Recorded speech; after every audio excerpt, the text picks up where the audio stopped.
அஸ்ஸலாமு அலைக்கும் வரஹ்மத்துல்லாஹி வபரகாத்துஹு. லா தஹ்சன், கவலை கொள்ளாதீர். எதை குறித்து சகோதரரே? கடந்த காலத்தில் நடந்த நிகழ்வுகளை குறித்து. கடந்த காலத்தில் நடந்த பல நிகழ்வுகள் தான் இன்று நிகழ்காலத்தில் பலரை கவலையோடு எதிர்காலத்தை நோக்கி நகர விடாமல் தடுத்துக் கொண்டிருக்கிறது. கடந்த காலத்தில் நம்முடைய வாழ்க்கையில் எதுவும் நடந்திருக்கலாம். எத்தனையோ பாவங்களை நாம் செய்திருக்கலாம். எத்தனையோ உறவுகள் மரணத்தால் பிரிந்திருக்கலாம். எத்தனையோ உறவுகள் நாம் விரும்பி கைகூடாமல் இருக்கலாம். நோயால், செல்வ இழப்புகளால் நாம் சோதிக்கப்பட்டிருக்கலாம். இன்னும் எத்தனையோ சோதனைகள் இருளால் நம்முடைய கடந்த காலம் முழுக்க சோதிக்கப்பட்டிருக்கலாம்.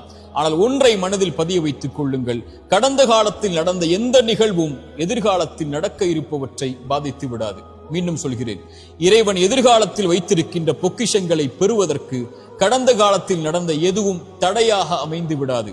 இறைவன் அமைத்த இந்த வாழ்வியல் நேர்கோட்டில், இறைவன் மேலும் கீழும் அமைத்த இந்த வாழ்வியல் முறையில் ஆரம்பிக்கப்பட்டதிலிருந்து முடியும் வரை எதுவெல்லாம் நடக்கும் என்று இறைவன் நிர்ணயித்திருக்கின்றானோ அதுவெல்லாம் நாம் விரும்பாமல் இருந்தாலும், நகராமல் இருந்தாலும், கவலையால் நாம் இருளில் உட்கார்ந்திருந்தாலும் நடக்கத்தான் போகிறது. எமக்கு தோல்வி இறைவன் கொடுத்தால் அடுத்த நாள் மூச்சு விடுவதற்கு அவகாசத்தை இறைவன் கொடுத்திருக்கிறான் என்றால் வெற்றியின் பாதையில் பயணிப்பதற்காகத்தான்.